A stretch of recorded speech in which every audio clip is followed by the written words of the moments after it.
Assalamualaikum warahmatullahi wabarakatuh. Hai semua, perkenalkan nama saya Sekar Sari Sabtuti, NPM 21130532553, kelas 4B, Program Studi PGSD. Nah, teman-teman semua, hari ini kita akan membahas tentang anak berkebutuhan khusus, kemudian sekolah inklusi atau pendidikan inklusi, cara guru menangani anak berkebutuhan khusus atau ABK di sekolah, dan contoh pembelajaran di kelas inklusif untuk anak berkebutuhan khusus. Jadi, anak berkebutuhan khusus itu merupakan anak-anak yang dalam proses tumbuh kembangnya itu mengalami gangguan dan hambatan secara signifikan dari kriteria normal dalam karakteristik mental atau intelektual, kemudian sensorik, neumotor atau fisik, perilaku sosial, kemampuan berkomunikasi atau kesulitan belajar, kemudian ada juga yang berpenyakit kronis, atau gabungan dari dua atau lebih karakteristik tersebut. Dan karena gangguan dan hambatan tersebut, maka diperlukan modifikasi layanan pendidikan yang disebut pendidikan khusus atau pendidikan inklusi. Nah, dengan keunikan dan keberagaman anak berkebutuhan khusus ini tidak menghalangi mereka untuk mendapatkan akses pendidikan yang bermutu. Hal tersebut dapat diperoleh melalui pendidikan inklusi dengan pendidik dan tenaga kependidikan sekolah yang memahami dan memiliki keterampilan dalam mendidik anak inklusi serta berkomitmen dalam memberikan pelayanan pendidikan bermutu bagi anak berkebutuhan khusus. Anak berkebutuhan khusus di dalamnya termasuk tunanetra atau tidak bisa melihat, kemudian tunagrahita, tunarungu, tunadaksa, autisme, tunalaras, hingga anak-anak cerdas yang istimewa. Nah, untuk itu, anak-anak berkebutuhan khusus itu perlu disekolahkan atau diberikan pendidikan dengan secara intensif di pendidikan inklusi. Nah, apa itu pendidikan inklusi? Pendidikan inklusi itu merupakan penerimaan anak-anak yang memiliki hambatan ke dalam kurikulum, lingkungan, interaksi sosial, dan konsep diri atau visi misi sekolah. Nah, pada sekolah inklusif, setiap anak sesuai dengan kebutuhan khususnya, semua diusahakan dapat dilayani secara optimal dengan melakukan berbagai modifikasi atau penyesuaian mulai dari kurikulum, sarana prasarana, tenaga pendidik, dan kependidikan, sistem pembelajaran sampai dengan sistem penilaiannya. Kemudian bagaimana sih cara guru menangani anak-anak berkebutuhan khusus atau ABK di sekolah? Nah, cara menangani anak berkebutuhan khusus atau ABK di sekolah ini bisa diterapkan oleh guru baik di sekolah inklusi maupun di sekolah luar biasa. Nah, cara ini dapat dilakukan supaya pembelajaran itu efektif dan sesuai dengan kebutuhan dan kemampuan anak. Nah, kemudian cara menangani anak berkebutuhan khusus diantaranya yang pertama, melakukan identifikasi dan assessment.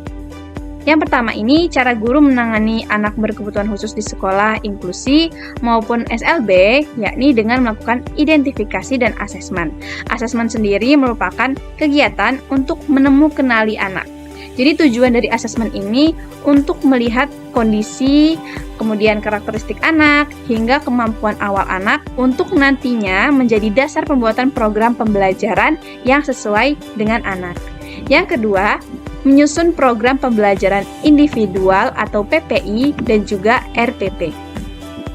Setelah guru mengetahui kemampuan awal anak melalui kegiatan identifikasi dan asesmen, maka selanjutnya adalah menyusun program pembelajaran. Nah, program ini bisa disusun dalam wujud PPI maupun RPP. PPI atau program pembelajaran individual merupakan program pembelajaran yang didesain untuk individu, sedangkan RPP adalah program yang dirancang untuk satu kelas yang di dalamnya memuat kompetensi, materi, metode, bahan ajar, hingga evaluasi.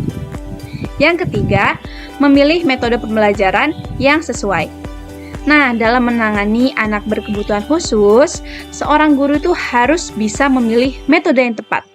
Nah, metode untuk mengajar ABK ini akan lebih efektif bila menggunakan metode di mana anak dapat mencoba secara langsung atau mengalami pengalaman secara langsung. Contoh metode yang bisa kita gunakan untuk anak berkebutuhan khusus ini, misalnya dengan drill atau latihan berulang. Kemudian juga bisa dengan eksperimen, demonstrasi, praktek, dan juga karya wisata. Yang keempat, pilih materi akademik yang fungsional. Sebaiknya dalam mendidik anak berkebutuhan khusus menggunakan materi akademik fungsional. Maksudnya adalah materi tersebut dapat diterapkan anak dalam kehidupan sehari-harinya. Nah, materi akademik fungsional tersebut ini contohnya penggunaan mata uang, kemudian mengenal waktu, pengukuran tinggi badan, dan lain sebagainya. Yang kelima yaitu ajarkan keterampilan kompensatoris. Nah, keterampilan kompensatoris ini merupakan kemampuan yang khusus diberikan pada anak berkebutuhan khusus sesuai dengan kebutuhannya. Misalnya, keterampilan kompensatoris untuk tunanetra, yakni orientasi dan mobilitas. Kemudian untuk yang tunarungu, yakni bina persepsi bunyi dan irama. Untuk tunagrahita, yaitu bina diri, dan tunadaksa, yakni bina gerak. Kemudian autis, yakni bisa berkomunikasi dan lain sebagainya. Yang keenam, bangun kedekatan dengan anak.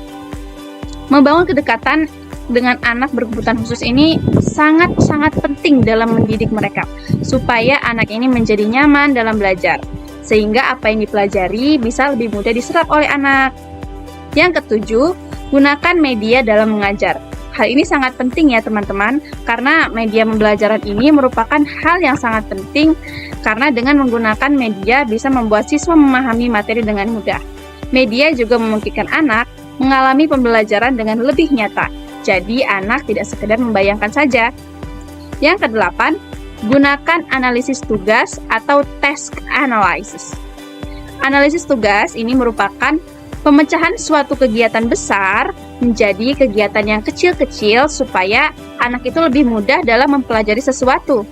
Nah, dalam menangani ABK ini sangat cocok menggunakan analisis tugas. Contohnya yaitu dalam mengajarkan sikat gigi pada anak, kemudian bisa dimulai dari mengambil alatnya, kemudian menaruh pasta gigi ke sikat gigi, kemudian cara menggosok gigi dengan baik. Nah, bila langkah satu belum dikuasai, jangan dulu dilanjutkan ke langkah berikutnya, tapi bisa dilakukan pengulangan lagi dan lagi. Kemudian yang kesembilan, terapkan reward dan punishment.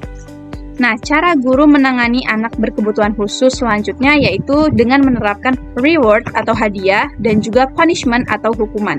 Dengan menerapkan cara-cara tersebut itu supaya anak itu memahami gitu apa yang salah atau tidak boleh dilakukan, karena terdapat efek buruk untuk mereka gitu, dan apa yang bagus dilakukan karena dapat efek baik buat mereka. Yang ke-10, latih dan ajari dengan sabar sekali. Nah, kesabaran itu perlu sekali tanamkan dalam diri seorang pendidik dalam mengajar anak berkebutuhan khusus. Karena tidak semua yang diajarkan itu dapat diserap dengan cepat, sehingga membutuhkan kesabaran yang tinggi untuk bisa mengulangi pembelajaran lagi dan lagi. Assalamualaikum anak-anak ibu yang luar biasa. Gimana kabarnya, Nak? Apa ada yang sakit? Atau ada yang belum sarapan? Alhamdulillah kalau tidak ada yang sakit dan sudah sarapan semua ya. Oke, kalau begitu sudah siap belajar belum anak-anak? Kalau sudah siap, yuk coba duduk dulu yang rapi. Duduk siap, tundukkan kepala. Berdoa mulai. Berdoa selesai. Anak-anak ibu yang tersayang, hari ini kita akan belajar tentang dua kata ajaib. Ada yang tahu nggak apa dua kata ajaib yang mulia itu? Yaitu tolong dan terima kasih. Ya, apa? Tolong dan terima kasih. Jadi, Nak, kalau anak-anak sedang kesulitan, misalnya ketika anak-anak mau ambil buku atau mau mengambil makanan, minuman, mainan, dan benda-benda lain, anak-anak pasti akan butuh bantuan sama orang tua, teman, atau orang-orang yang ada di sekitar, kan? Nah, maka dari itu anak-anak harus bilang apa? Bilang tolong. Bilang tolong. Iya, ketika kita butuh bantuan, kita harus bilang tolong. Nah, kemudian kalau sudah dibantu atau dikasih sesuatu sama orang lain, maka anak-anak harus bilang apa? Terima kasih. Iya, bilang terima kasih. Bilang apa? Terima kasih. Nah, Ibu punya video bagus nih tentang cara-cara bilang tolong dan terima kasih. Yuk kita tonton dan kita nyanyikan bersama-sama ya.